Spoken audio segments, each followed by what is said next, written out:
안녕하세요. 저는 2026 유아임용 합격자 발표를 맡은 경기도 합격생입니다. 저는 민쌤 유아임용 직강으로 연팩을 수강하였습니다.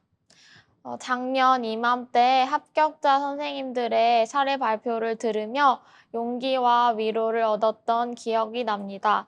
그래서 저도 부족하고 긴장되지만 단 한 명의 선생님께라도 도움과 위로가 될 수 있다면 사례 발표를 해봐야겠다는 마음을 가지고 이 자리에 서게 되었습니다.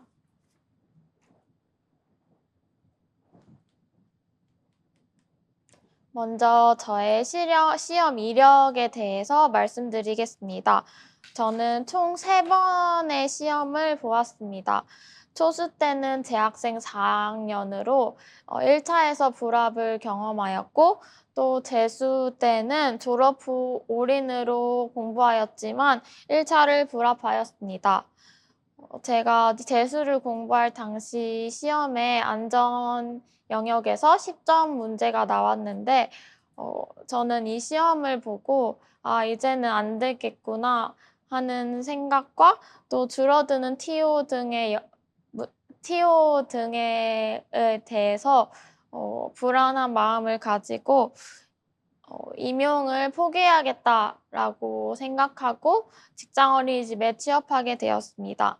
직장어린이집에서 1 년을 일을 하면서 느낀 것은 생각보다 이 현장의 일이 쉽지 않다는 것을 느꼈고, 또 '다시 임용에 도전해 보아야겠다.'는 동기가 생겼던 것 같습니다. 그래서 2025년 2월에 퇴사를 하고 3월부터 다시 공부를 시작하였습니다. 올인으로 3월부터 공부를 시작하여서 최종 합격을 할 수 있었습니다.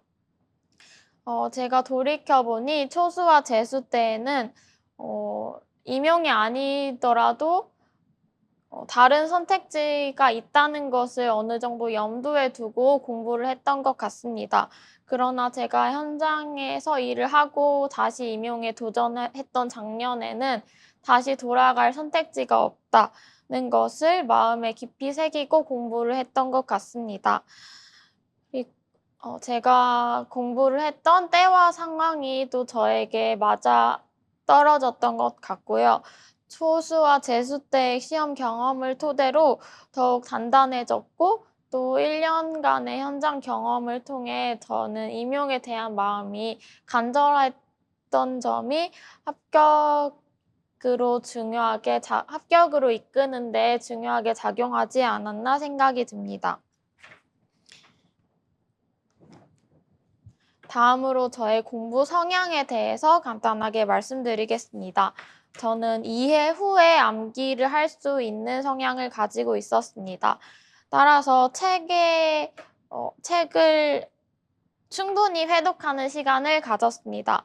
3월에서 6월 사이에는 기본서를 통해 공부하는 시기인데요.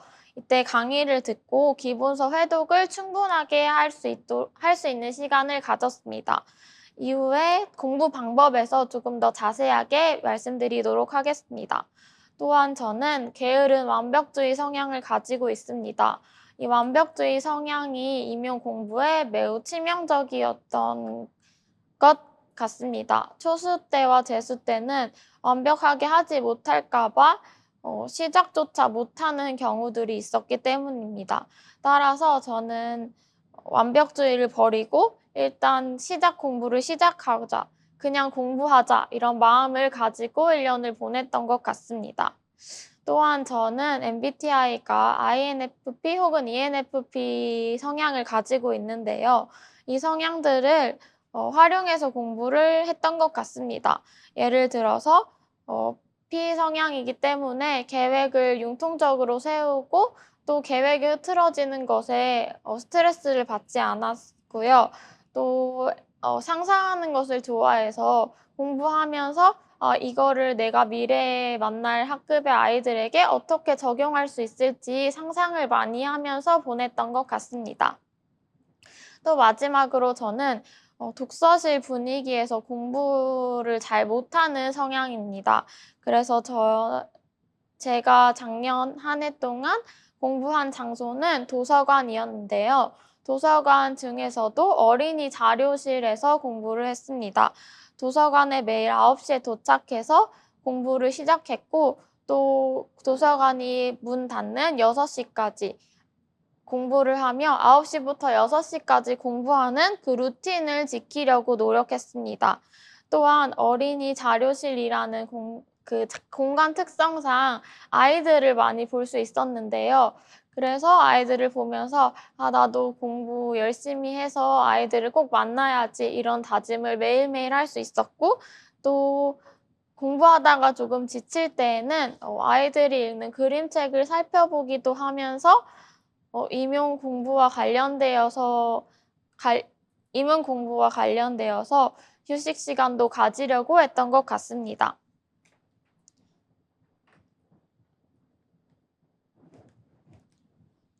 제가 공부에서 초수 재수와 달랐던 부분들을 추려보았는데요. 가장 크게 달랐던 점이 저는 3월부터 직강을 수강했던 점입니다. 직강에 오게 되면 공부를 열심히 하는 다른 선생님들이 주변에 많기 때문에 그 선생님들로부터 얻는 에너지가 컸고요. 또 민쌤을 현장에서 직접 뵈면서 강의를 들을 수 있다는 것도 정말 큰 메리트였던 것 같습니다. 또 진도를 어떻게든 따라하게 되는 점도 1년을 버틸 수 있게 해주었던 좋은 점이었던 것 같아요. 그리고 제가 앞서 말씀드렸다시피 루틴을 지켜서 매일매일 공부했던 점이 초수 재수 때와 달랐던 것 같습니다. 가장 공부의 효율성이 높았던 9시부터 6시까지는 꼭 공부를 하려고 노력했고요.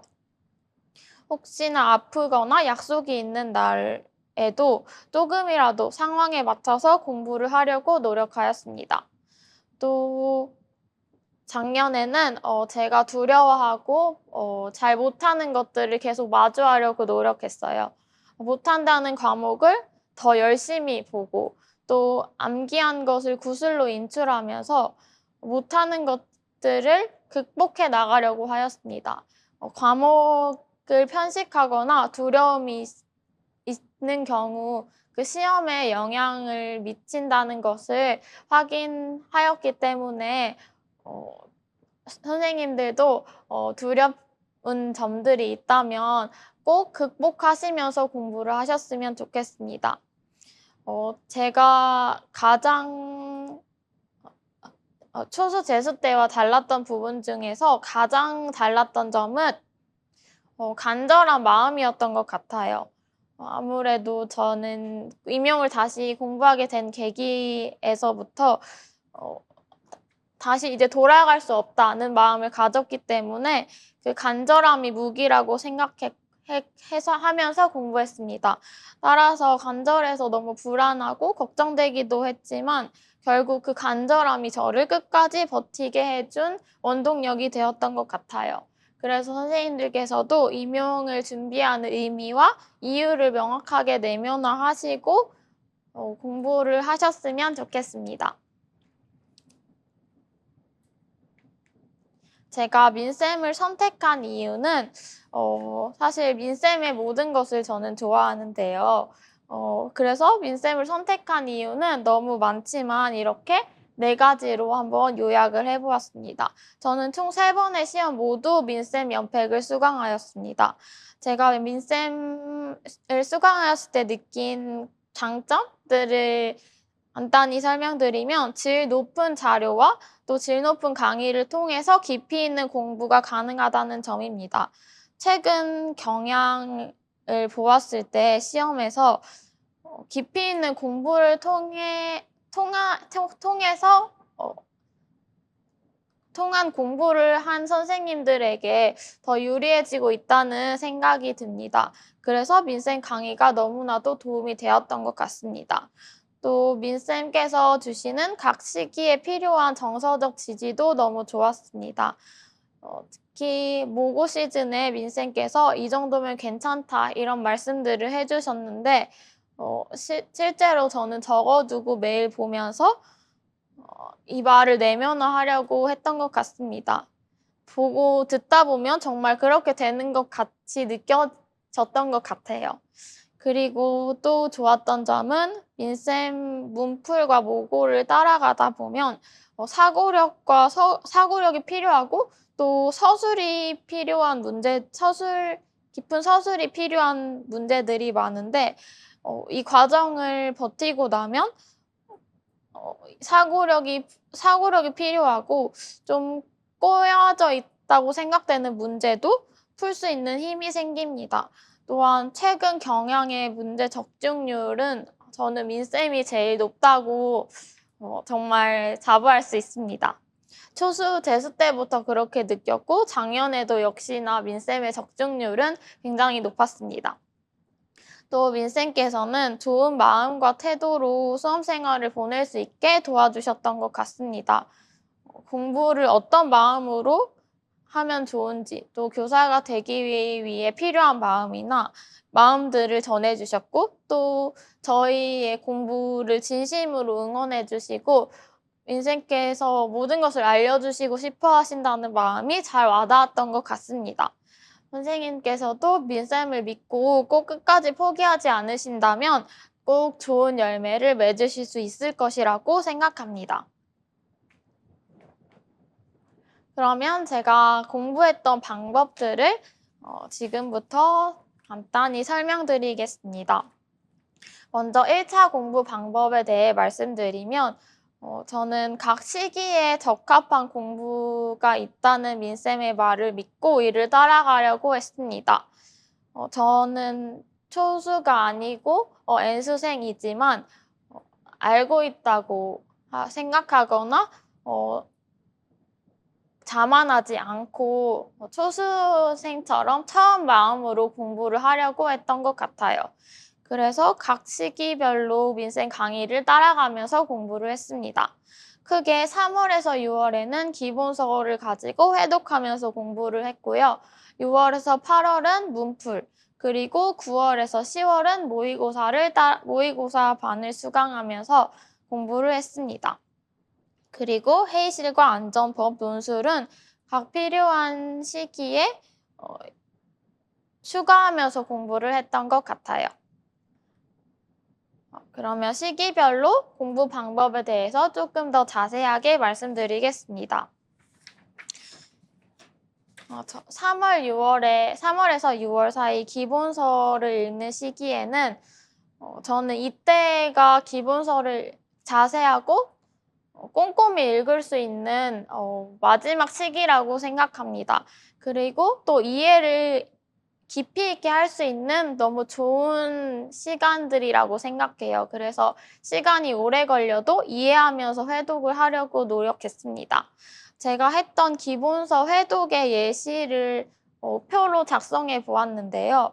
예를 들어 토요일 직강에서 A파트가 진도를 나갔다면 저는 일요일에 어떻게 이 회독을 할지 계획을 세웠습니다. 그리고 그 다음 주 월요일부터 금요일까지 그 A파트 기본서를 계속 회독하였는데요. 예를 들자면 월요일에는 1회독을 엄청 꼼꼼하게 모든 것을 이해한다는 마음으로 하루 종일 시간이 걸려도 회독을 꼼꼼하게 하려고 하였습니다. 이렇게 꼼꼼히 회독을 하다 보면 조금 구조가 눈에 들어오고 또 회독 속도가 빨라지게 되는데요. 그래서 화요일에는 2번에서 3번 정도 회독을 하고 또 수요일에는 2번, 3번 회독을 함과 동시에 또 기출을 분석해서 기출 문제를 풀어보는 시간을 가졌습니다.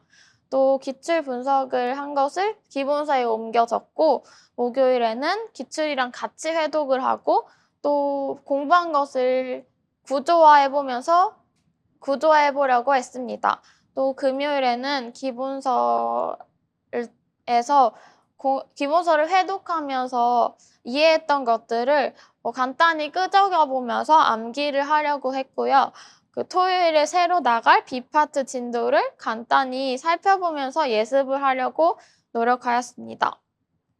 그리고 B파트 진도가 나간 다음 주에도 B 파트만 해독을 하는 것이 아니라 저는 A 파트를 해독을 일주일을 더 하려고 노력하였어요. 이렇게 해독을 2주 정도 하다 보면 해독 횟수가 굉장히 많아지는 것을 느낍니다.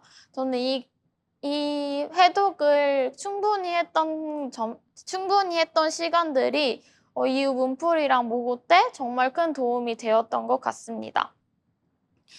그럼 옆에 제가 기본서에 필기했던 내용들을 간단히 가져왔는데요. 기본서 예를 들어서 그림책 읽기 단계에 관한 내용에서는 민쌤께서 늘 이런 개념을 나갈 때 큰 틀을 먼저 설명해 주시거든요. 그림책 읽기에 대해서도 발달 단계를 말한 학자들이 굉장히 많은데 그 학자들의 개념을 관통하는 중요한 흐름들을 말씀해 주신 거를 이렇게 책에다가 적어두고 저도 해독을 하면서 이 부분을 먼저 읽고 나서 그 세부 파트로 들어가려고 했습니다. 그리고 제가 공부했던 기본서를 보시면 사실 뭐 별거 없는 필기긴 하지만 저는 형광펜으로 중요한 부분들을 밑줄 그어두었고요.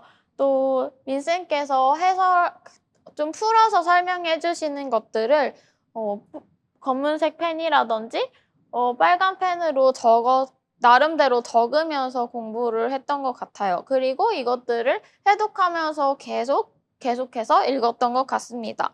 사실 저는 필기에 큰 힘을 들이지 않고 그저 그냥 이해에 필요하고 또 해독에 도움되는 내용들로 간단히 들으면서 필기했던 것 같아요. 이건 저의 개인적인 공부 방법이니 선생님들께서도 한번 참고해 주시면 좋을 것 같습니다. 또 앞서 제가 구조화를 하면서 공부했다고 말씀드렸는데 구조화 역시도 책을 보면서 큰 목차와 그 포함된 개념들을 중심으로 이렇게 한번 적어보는 시간을 가졌던 것 같아요. 이렇게 각 영역에서 큰 구조를 살피면서 해당 개념이 어디에 위치해 있는지를 파악했던 것이 이해에 큰 도움이 되었던 것 같습니다. 타인의 자료들도 굉장히 많지만 직접 해보면 더 그 이해가 확실해지는 것을 느낄 수 있을 것 같아요. 그리고 기본서 공부하는 3월, 6월에는 저는 강론 공부를 하면서 개론 공부를 끼워 넣어서 했고요. N수생이다 보니 공부를 했던 경험이 있어서 강론 공부하면서 개론 병행하는 것이 어렵지는 않았던 것 같습니다. 강론 공부하는 난이도에 맞춰서 할 수 있는 만큼 개론 공부를 남는 시간에 하려고 했던 것 같습니다. 그리고 이 시기에는 기출을 풀었는데요. 기출은 사실 초수 재수 때도 계속 풀어와서 익숙하다고 느끼지만 처음 마주하는 것처럼 오래 풀었던 것 같아요. 제가 기출을 풀기 전에 민쌤의 교재 서론에 있는 글을 읽었던 기억이 있는데 이때 이 글을 읽고 제가 기출에 대한 마음을 확실하게 정할 수 있어서 한번 왼쪽에 살짝 가져와 보았는데요. 실제로 이후에 문풀 모고를 풀다 보면 이렇게 어려운 문제까지 풀어야 하나? 어려운 마음이 들기도 하는데 그럴 때마다 기출로 늘 돌아와서 마음이 흔들리는 걸 저도 잡으려고 노력했고요. 또 기출이 사실 다 아는 것 같이 보여도 정말 잘 알고 있는지 이해를 점검하는 시간은 꼭 필요하다고 생각합니다. 그래서 저는 앞서 말씀드렸다시피 기본서를 회독하고 나서 기출을 풀고 또 기출 강의를 들으면서 이해를 점검하고 또 기출 내용을 정리해서 기본서에 옮겨서 다시 읽는 이 과정을 반복했습니다. 제가 오른쪽에 가져온 기출 문제는 예시를 들려고 가져왔는데요. 저는 24년 시험을 치면서 이 문제를 처음 풀었을 때는 이렇게 쉬운 공감 문제가 나왔네?라고 단순히 생각하고 넘어갔었던 것 같아요. 그런데 민쌤 강의를 듣고 나니 왜 이렇게 문제가 나왔는지를 이해할 수 있었더라고요. 그래서 이렇게 N수생이더라도 기출 내용을 다 알고 있다고 내가 아는 거라고 다 넘어가지 않고 민쌤 강의를 들으면서 저의 이해를 점검하고 처음 마음처럼 대하려고 노력했던 것 같습니다. 기출을 풀어보고 또 거기에 필요한 개념들은 옆에 이렇게 끄적여 보면서 정리해 보려고 했고요. 또 여기에 정리한 것처럼 기본서에는 초록색 펜으로 이렇게 기출 내용들을 정리해서 기출 내용은 확실히 알아볼 수 있도록 표시를 해두었던 것 같습니다. 그러면 이제 6월에서 8월 문풀 시기 공부 방법에 대해서 말씀드리겠습니다. 제가 작년에 문풀 시기를 시작하면서 가졌던 가장 큰 마음은 문풀 책에 있는 모든 문제를 다 풀자라는 것이었습니다. 사실 민쌤의 문풀 문제는 정말 많아요. 풀다 보면 언제 끝나지? 라는 생각이 들 정도로 정말 많았는데요.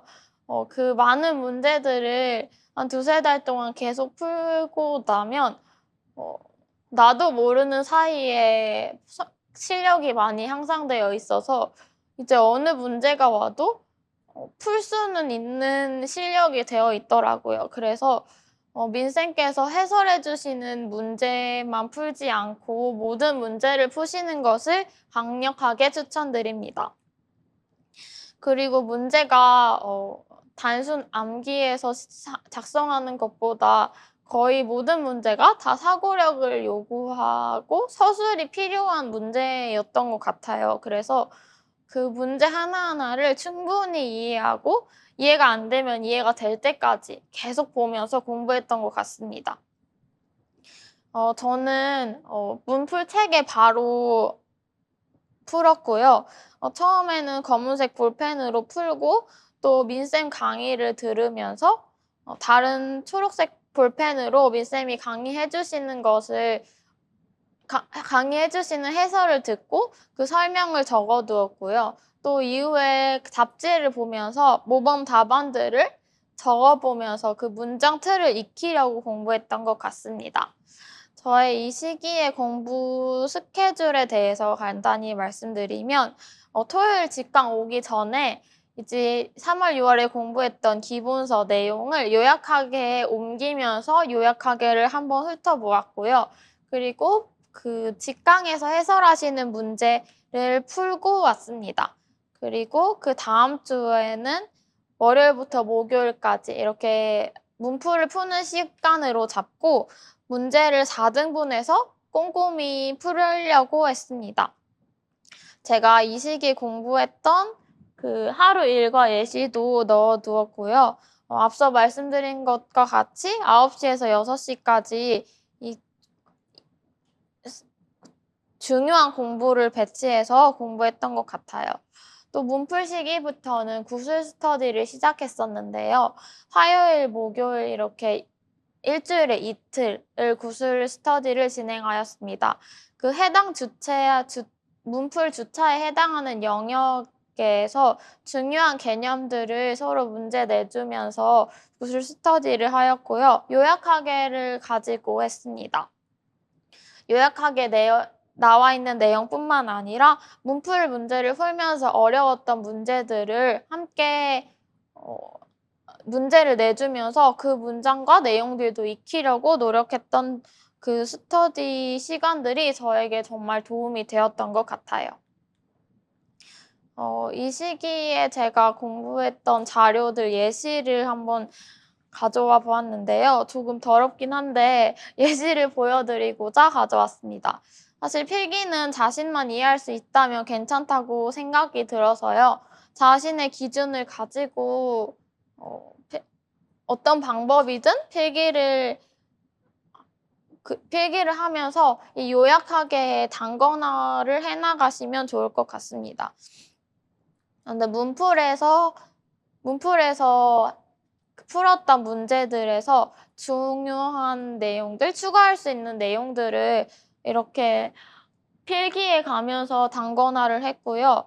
또 민쌤이 이거는 문장 구조를 좀 익혔으면 좋겠다 하는 것들도 요약하게 넣어두고 계속해서 읽었던 것 같습니다.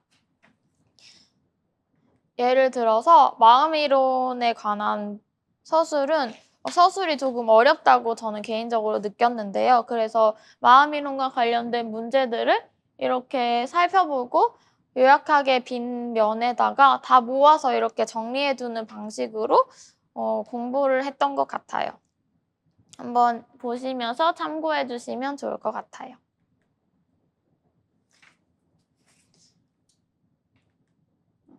그리고 저는 문풀 시기에 어려웠던 영역 중에 하나가 과학 영역이었는데요. 초수, 재수 때부터 과학 쪽 실험이 나오면 늘 자신이 없었던 것 같아요. 그래서 문풀을 풀다 보면 정말 많은 종류의 실험 문제들을 풀게 되거든요. 그런데 풀 때마다 자신감이 없고 너무 어렵게 느껴져서 저는 이 과학 영역은 따로 노트를 만들어서 실험을 정리해 두었던 것 같습니다. 왼쪽에 보시는 것처럼 어떤 실험인지 적고 또 실험을 통해서 아이들이 가질 수 있는 오개념이나 뭐 이런 것들을 함께 정리해 보면서 익히려고 했던 것 같습니다. 그리고 여기 위에 있는 것은 그냥 제가 끄적이면서 암기했던 그냥 종이인데요. 엄청 특별하게 암기를 하지 않고 저는 이런 오늘 외울 것을 종이에 끄적이고 도서관 왔다 갔다 하는 그 길에 보면서 외운다든지 이런 방식으로 자투리 시간에 암기를 하려고 노력했던 것 같습니다. 또 문풀 시기는 임용에서 가장 중요한 시기라고 생각해서요. 이때 문제를 많이 풀면서 답안을 꼭 수렴해서 적는 연습을 계속 하셨으면 좋겠습니다. 민쌤도 많이 강조하시는 부분인데요. 왜 안 되지? 이 답은 왜 안 되지라고 확산적으로 사고하기보다 왜 이 문제를 어떻게 하면 이 답으로 수렴하는지에 대해서 공부를 해나가는 것이 도움이 됐던 것 같습니다. 또 저는 직강생이었는데요. 직강 듣기 전에 모든 문제를 풀어야 한다는 좀 압박감이 있었는데 민쌤께서 해설을 듣고 나서 풀어도 된다고 하셔서 하는 것도 괜찮다고 하셔서 그 방법도 해보았는데 괜찮았던 것 같아요. 그래서 상황에 맞게 이 주차에는 풀어갈 수 있지만 또 다음 주차에는 못 풀어가는 주가 있을 것이잖아요. 그럴 때 스트레스 받지 마시고 또 이렇게 융통성으로 공부하시는 게 도움이 될 것이라고 생각합니다. 그리고 저는 암기의 시간을 엄청나게 쏟지는 않았고요. 일상에서 암기를 계속 하려고 했던 것 같아요. 예를 들어서 집에 이렇게 벽면에 제가 외워야 되는 것들을 붙여놓고 또 화장실에도 샤워하는 공간에 붙여놓고 샤워하면서 계속 본다든지 아니면 누워서 자기 전에 보이는 위치에 이걸 붙여놓고 암기를 한다든지 하는 방식으로 모든 일상에서 암기를 병행하려고 노력했던 것 같습니다. 그러면 이제 모의고사 시기의 방법에 대해서 간단히 말씀드리겠습니다. 모의고사 때는 멘탈 관리가 필수라고 생각합니다. 저도 사실 한 시험 전 10월에는 모의고사 보고 가는 길에 매일매일 울었던 것 같아요. 그런데 모고 때 틀리는 게 이득이라는 민쌤께서 해주셨던 말처럼 시험 날까지 계속 부족한 것을 채워가면 된다고 생각합니다. 그래서 이 시기에 지치지 않고 끝까지 최선을 다하는 게 중요하다고 생각해요. 저는 이 시기에 공부했던 스케줄을 간단히 말씀드리면 토요일에는 직강에 와서 모의고사를 풀고 또 풀었고요. 일요일에는 모의고사에 출제된 개념을 공부하고 또 요약하게 그 부분들을 표시하면서 오답하고 정리하면서 시간을 보내고 또 일주일을 공부할 계획을 세웠습니다. 그리고 월요일부터 금요일까지 그 요약하개를 해독했고요. 또 이때는 구술 스터디 횟수와 시간을 늘려서 매일 2시간씩 구술 짝 스터디를 했던 것 같습니다. 이 시기 서로 정서적 지지도 나누고 또 개념들을 마지막까지 명확하게 할 수 있었던 너무 좋은 스터디였어요. 그리고 직강으로 오게 되면 모의고사 반에서 모의고사 채점을 6번 정도 받게 되는데요. 이때 민쌤께서 직접 채점해 주시고 왜 안 되는지 이런 이유들도 달아주시는데요. 제가 쓴 답안을 보면서 저는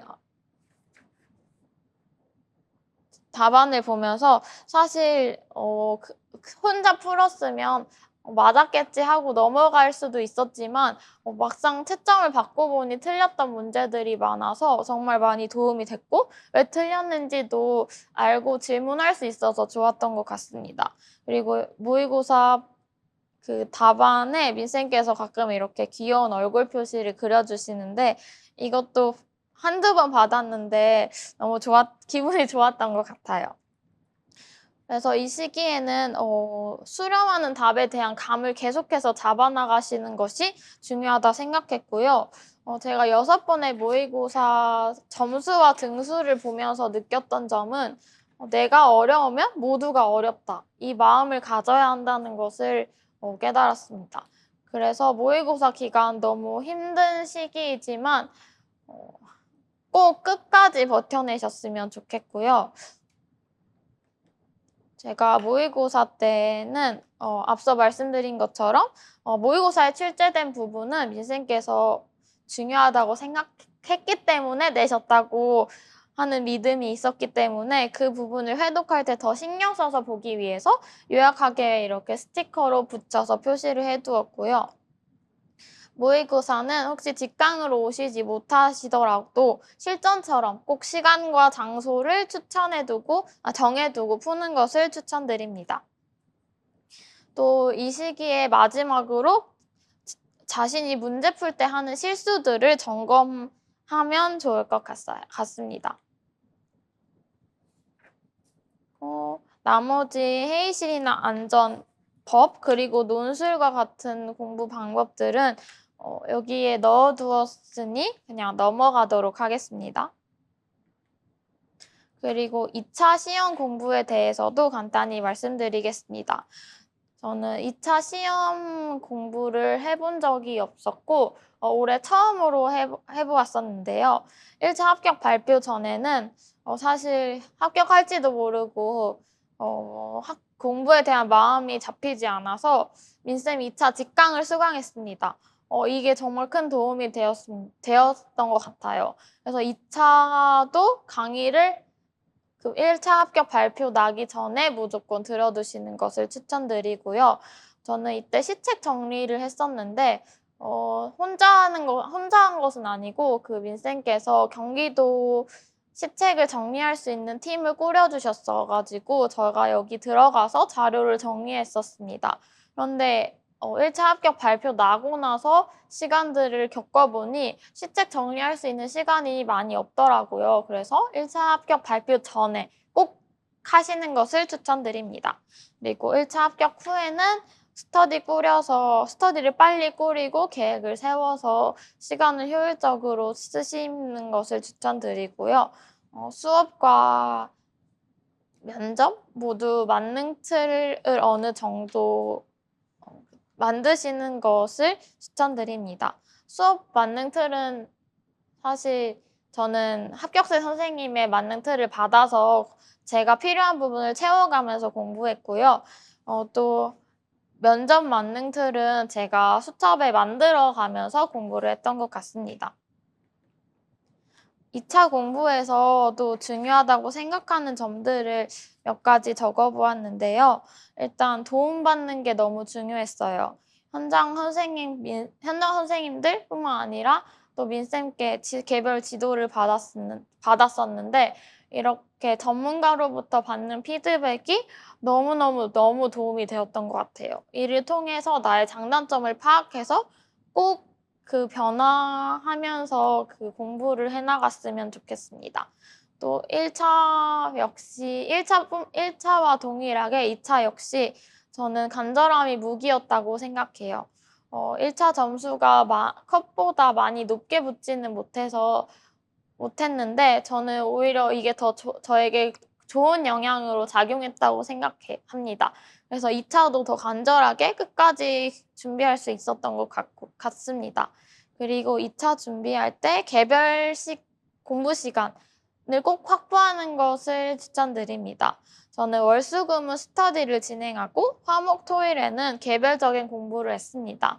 스터디한 후에 영상을 보면서 자가 피드백도 했고 또 나만의 교직관이나 학급을 구체적으로 그려보고 또 시책을 공부하는 것과 같이 개별적인 시간이 너무나도 절대적으로 시간이 확보되어야 한다고 생각합니다.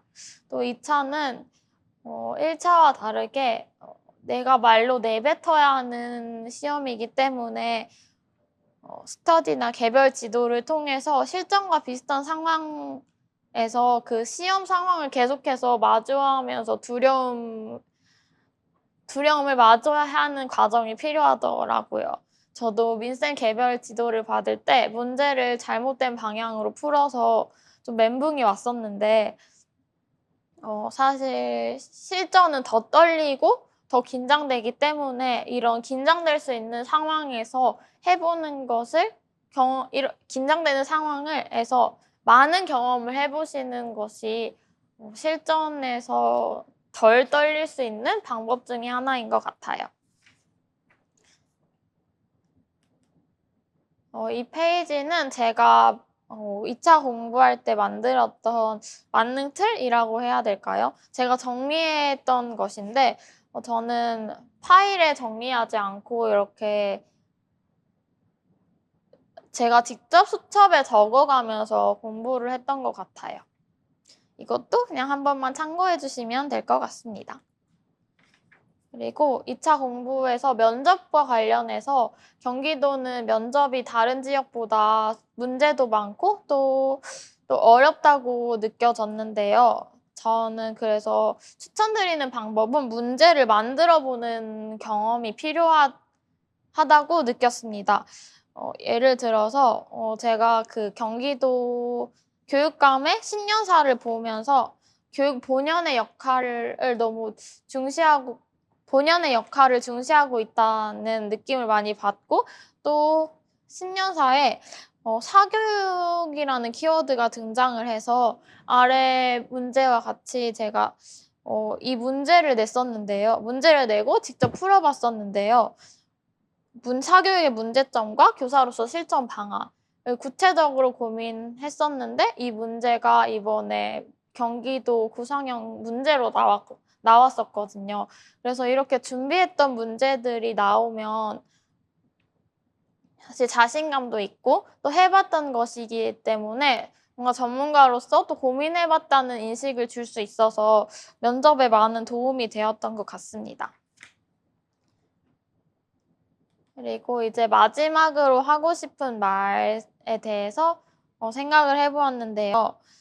저는 사실 슬럼프가 삼수 때는 겪지 못했고 초수랑 재수 때는 슬럼프를 크게 겪었었는데요. 이 슬럼프가 주로 문풀이나 모고와 같이 중요한 시기에 많이 오더라고요. 그래서 저는 이때 초수 재수 때는 공부를 그래서 꽤 오랜 기간 놓아버렸던 것 같아요. 그런데 제가 합격할 수 있었던 작년을 되돌아보면 슬럼프가 올 틈도 없이 간절했던 것 같고 또 매일매일 해야 될 게 너무 많았기 때문에 그거를 하느라 바빠서 슬럼프가 올 시간이 없었던 것 같습니다. 그래서 지금 안 하면 후회한다 이런 마음으로 하루하루를 버텼던 것 같고요. 사실 이 짤을 제가 작년에 굉장히 많이 봤는데, 왜냐하면 저도 정말 많이 울었거든요. 그래서 그냥 우는 게 아니라 울면서도 해야 된다는 마음을 가지고 이 짤을 보았었고요.